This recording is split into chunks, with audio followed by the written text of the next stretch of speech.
Come check out Eli's accessories at the Oakland Flea Market. Everything is $1. Everything? Yeah, I'm serious. Everything is $1. This is $1 too? Ease our frustrations. Continuation for days and days.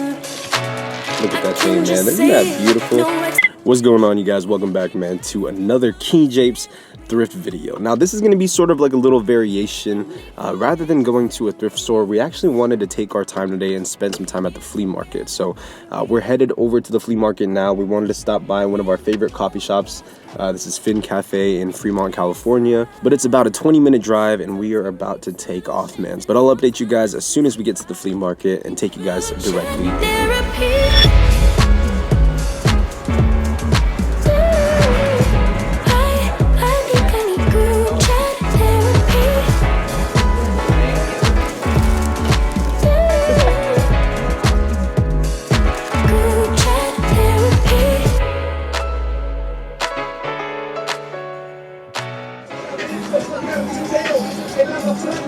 All right, y'all, we made it into the flea market and it's pretty damn busy. This is the most busy I've ever been to the flea market. I have a good feeling there's gonna be cameras because we're coming across some literally as we speak. But the challenge for today is not really, you know, if we can find cameras. I can almost guarantee we are going to find cameras today, but it's more so gonna be what we could find. So let's start to kind of look through each of these stalls here and see if we could find anything really good.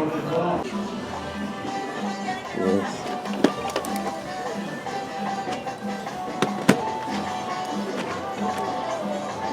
We got some lenses right here, a little 50mm 1.7. Actually a pretty nice 28mm lens.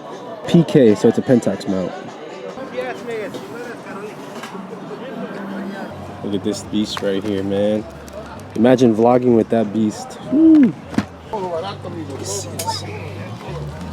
at that little f601 right here. Look at that thing, man. What kind of lens is that? 55 3.5 lens.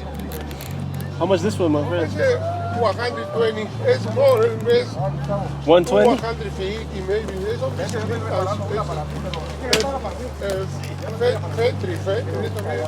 She broke it. $100. It's very low money. I ain't never seen that before. Japan.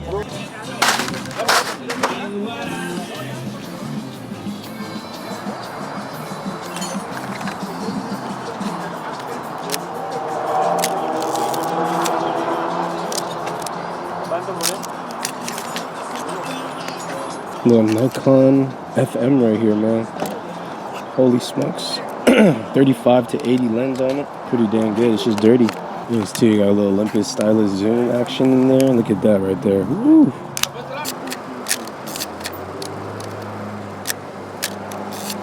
So the lens is pretty beat up. I don't know if you can hear that.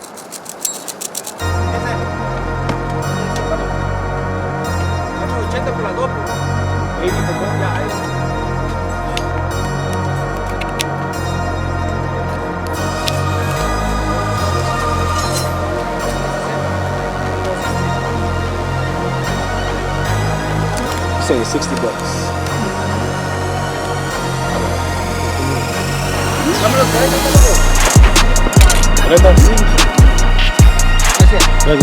Thank you. All right, y'all, we came up. $40 right here. Nikon FM.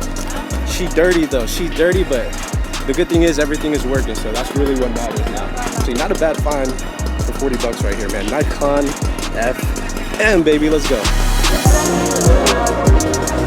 Come check out Eli's accessories at the Oakland Flea Market. Everything is $1. Everything? Yeah, I'm serious. Everything is $1. This is $1 too? You guys, I literally feel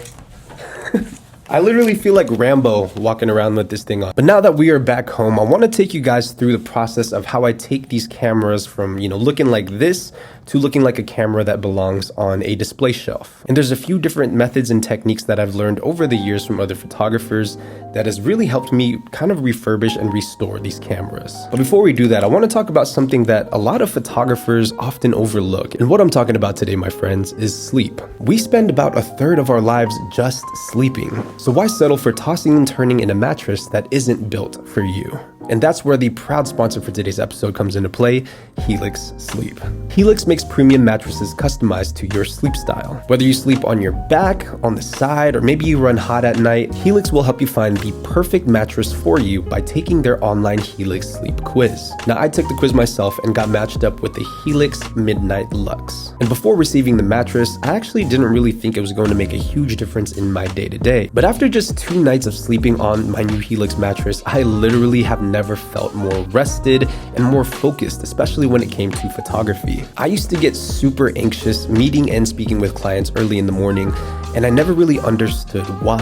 But it turns out it was my sleep. I wasn't getting good quality sleep, and I was arriving to these meetings probably operating at about a 50% capacity. I wasn't getting good sleep at all with my previous mattress. And I'm not just saying this because they are sponsoring the video. Actually, Helix has completely changed my sleep life and overall just my quality of life. I feel much more rested and overall just more prepared to handle all of life's different obstacles. So if you are a photographer or really any creative, take a look at your sleep and pick yourself up a Helix mattress. So head over to helixsleep.com/KingJapes to take advantage of their Labor Day exclusive partner offer, which gets you 27% off site-wide. There's literally no better time to pick up a mattress than right now. And remember, with all Helix mattresses, you get a 100-night sleep trial, as well as free shipping right to your door.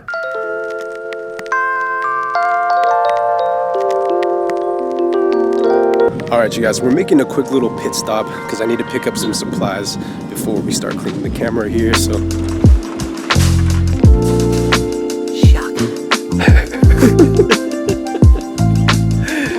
Alright, I need a few things. I need to grab Clorox wipes first. The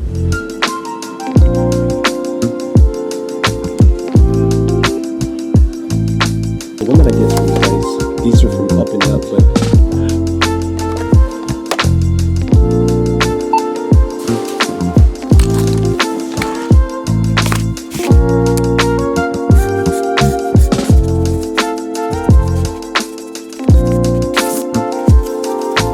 Alright you guys, the 3-step method. This is literally just something that I came up with to where I kind of just do this method to every one of the cameras that I get from a thrift store. So if you guys ever win one of my cameras from these giveaways, this is exactly what goes into that. And essentially, I'm taking these cameras and I'm just trying to bring more life into them. And it's pretty basic, and I just use 3 simple steps. Now the first one here is to strip the camera down to its most basic form. This includes taking off excess camera straps, extra accessories and whatnot. So once you have the camera just bare bones, the next step here is to simply disinfect the camera because you don't know where the camera has been or what it's been through.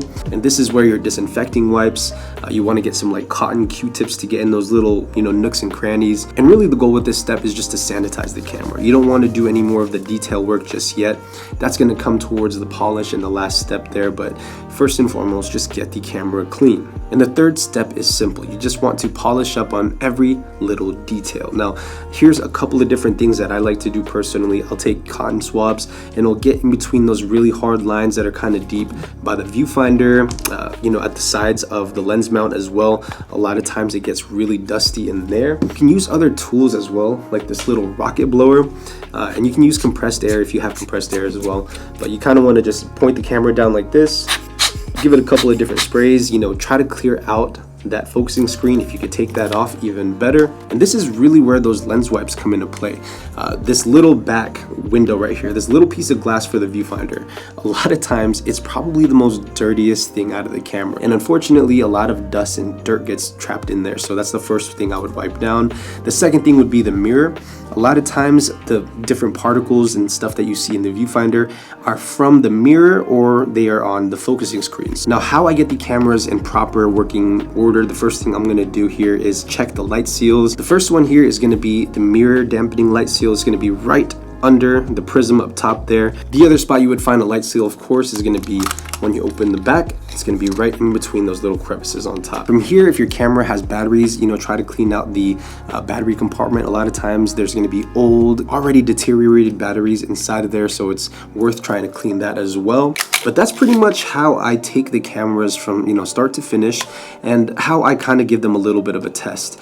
You have to understand too, these cameras from the thrift store, they're not always going to be working, and as a result, sometimes it'll look beautiful on the outside and then you'll come home and it's mechanically pretty much just garbage. So, you know, really take your time at the thrift stores, try to find the best cameras. But folks, that's pretty much the thrift episode. You know, I wanted to do something a little bit different, sort of take you behind the scenes more on, you know, what I do with these thrift videos. And I don't know if you guys feel this way as well, but as a creator, doing thrift videos and doing like photography serious videos like interviews or just talking about the art itself, it takes a lot of time, effort, and a lot of, you know, planning. But with these thrift videos, I'm able to kind of just turn on the camera and talk to you know, the audience. It's exactly how I started this channel, and it just blows me away that time and time again you guys are here to watch these videos. And as a thank you, that's why I do these thrift videos. I want to give back to my community. Unfortunately, the last video did not reach 1K likes, and if you guys remember correctly, I was actually giving away 2 cameras. The first one was a Pentax Asahi Spotmatic SP, and the second one was a Konica Auto S2. Now, as a result of that video not reaching 1K likes, we're going to be doing a redo in this video, so you have the chance to win 2 of those cameras. This gives me extra time to kind of test out the Nikon FM as well, make sure everything is properly working before I can give it away in a future giveaway. So here are the rules of the trade for this giveaway here. In order for any cameras to be given away, you got to get 1K likes for 1 camera, but because I have 2 cameras to give away in this video, if it reaches 2K likes, you guys will get 2 different cameras. Step 2, make sure you guys are subscribed to my channel as well as on my Instagram page. The Instagram is the only way I will ever contact someone if they won. If you guys get, you know, random comments back on the YouTube channel itself, or, you know, talking about WhatsApp or Telegram, that's all scammers. I am not using any of that. I will only contact you through Instagram. And last but not least, I want you guys to answer this photography related prompt in the comment section down below, and also make sure to leave your Instagram handle. That is the way I'm able to select you as a winner. Now, the prompt for this video is actually going to be very, very specific, and that is, do photographers make photographs or do they take photographs? I'm curious to hear what you guys have to say about that. I feel like a lot of people have different opinions on it, and I will save my answer for that for the next video when I announce the winner to this. But for now, that is going to be my question. So thank you all for tuning in to another King Japes Thrift episode. If you have photographer friends, send them this video. You know, you can get yourself or maybe even your friends on a brand new film camera. Again, this series is really just to give back, to help educate on older cameras that I'm able to find as well, and overall to just get better as a community. I think we as photographers in this digital world have an amazing capability of being able to connect with people all around the world, and it all starts with the love of photography. All right, y'all, I'll see you in the next video. Minolta Gang.